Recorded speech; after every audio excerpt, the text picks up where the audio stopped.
So Stitches got into a fight with Wack 100, which is games manager, outside of one of the game shows in Florida, and then he was arrested.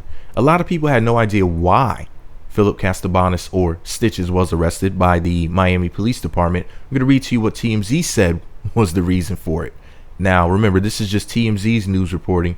Who really knows why he was actually arrested? But I'm going to read to you what they said. They wrote, and I quote, Stitches, the rapper who tried to fight the game, was stopped by off-duty cops before his confrontation with the rapper because they believed Stitches was going to do a drive-by shooting. According to the Miami Police Department report, off-duty cops observed a white Porsche driving outside the club several times after the incident occurred. At one point, cops say they saw the car slow down in front of the club just as game was exiting and roll down the window, quote, as if occupants were preparing to perform a drive-by. When the off-duty officers stopped the vehicle, they say Stitches and his crew pushed past them and went to confront Game, and that's when the fight broke out. Police say they searched the vehicle later and no guns were reported found, but a small amount of marijuana was. Stitches was booked for resisting an officer without violence, marijuana possession, and a couple of outstanding warrants. So there you go. It was resisting an officer without violence, marijuana possession, and some outstanding warrants. Wow, Stitches.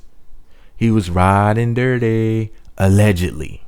As I don't want, his power of attorney sending me any more emails. I wasn't going to make any more videos about Stitches after I was hit up by his people.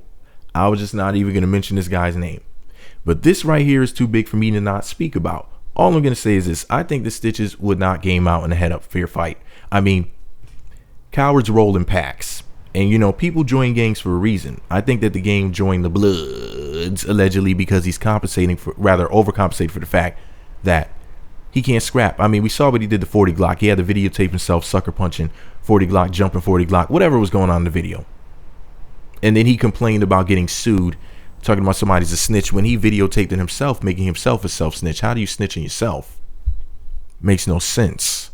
Snitching on yourself is like shitting on yourself. But this is all my opinion. Let me know what you think about it all below. Be sure to subscribe to the Meat Magazine YouTube channels. Visit meatmagazine.blogspot.com for more.